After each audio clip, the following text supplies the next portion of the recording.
इमरान खान 2 हफ्ते कबल नून लीग के मुनहरिफ अरकान से मिलकर आए। आज ज़मीर फरोशी के खिलाफ आलमी चैंपियन बन गए। नून लीग रहनुमा एहसन इकबाल का तंज। मीडिया से गुफ्तगू में कहा, हुकूमत का मौक़िफ़ तस्लीम कर लें तो आर्टिकल 95 को आइन से निकालना पड़ेगा। कहती हैं मूवर्स एंड हैकर्स अच्छी कंपनी है, वज़ीर आज़म इमरान खान राब्ता कर लें।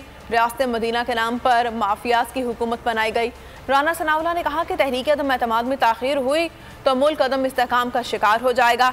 26 से 28 मार्च तक पूरा मुल्क सड़कों पर होगा, अवाम फैसला सुनाएंगे। उन पार्टी के अंदर अराकीन उनकी पॉलिसीज पे तनकीद कर रहे हैं तो वो ज़मीर फरोशी के खिलाफ चैंपियन बन गए हैं।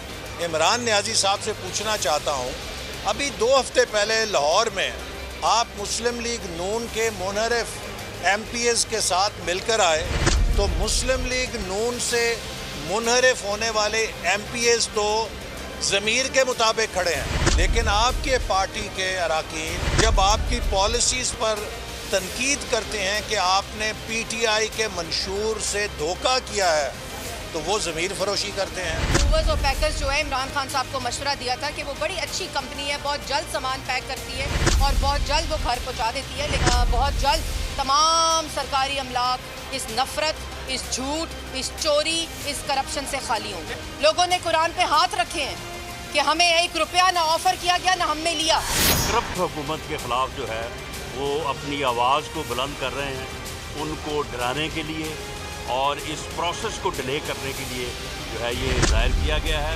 26 से लेके 28 तक पूरा मुल्क जो है वो सड़क के ऊपर होगा और हर जगह से अवाम जो है ये अपना फैसला सुनाएंगे कि इस नाहल और नालायक टोले ने जो है वो मुल्क की तबाही की है। सब्सक्राइब करें और बेल दबाएं ताकि कोई खबर रह न जाए।